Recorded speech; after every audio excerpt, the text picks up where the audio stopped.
ఇప్పటివరకు సినీ సెలబ్రిటీలను మాత్రమే చూశాం. కానీ రాజకీయాల నుంచి కూడా జంట తెగ ఆకట్టుకుంటోంది.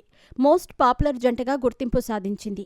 ఇంతకీ ఆ జంట ఎవరంటే దువ్వాడ శ్రీనివాస్, దివ్యెల మాధురి. గత కొంతకాలంగా వీరు వినోదం పంచుతూ వస్తున్నారు.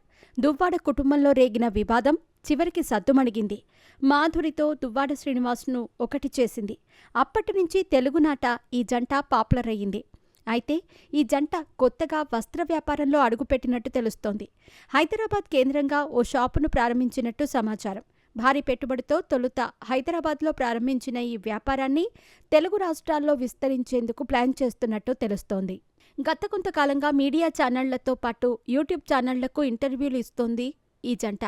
అయితే దీని వెనుక వ్యాపార విస్తరణ ఆలోచన ఉన్నట్టుగా తాజాగా తేలింది. మియాపూర్లో వకుళా సిల్క్స్ పేరట ఒక షాపుని ఏర్పాటు చేశారు. దాదాపు 10 కోట్ల రూపాయలు పెట్టుబడి పెట్టినట్టు తెలుస్తోంది.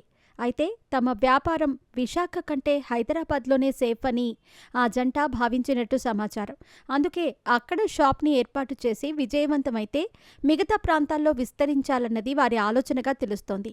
తమ వ్యాపారానికి దువ్వాడ శ్రీనివాస్, దివ్యెల మాధురిలు బ్రాండ్ అంబాసిడర్లుగా వ్యవహరిస్తున్నట్టు తెలుస్తోంది. వకుళా సిల్క్కు సంబంధించి ప్రమోటర్గా దివ్యెల మాధురి వ్యవహరిస్తున్నారు. సోషల్ మీడియాలో విపరీతమైన ఫాలోవర్స్ ఆమెకు ఉన్నారు. పైగా స్త్రీల అలంకరణకు సంబంధించి ఆమెకు మంచి పట్టుంది. చీరల కలెక్షన్లో కూడా ఆమె ఎంతగానో గుర్తింపు పొందారు.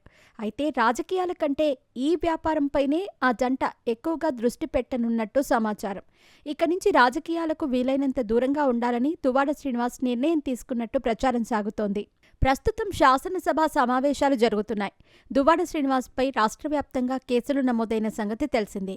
పవన్ కళ్యాణ్పై అనుచిత వ్యాఖ్యలు చేయటంతో ఆ పార్టీ శ్రేణులు ఫిర్యాదులు చేశాయి.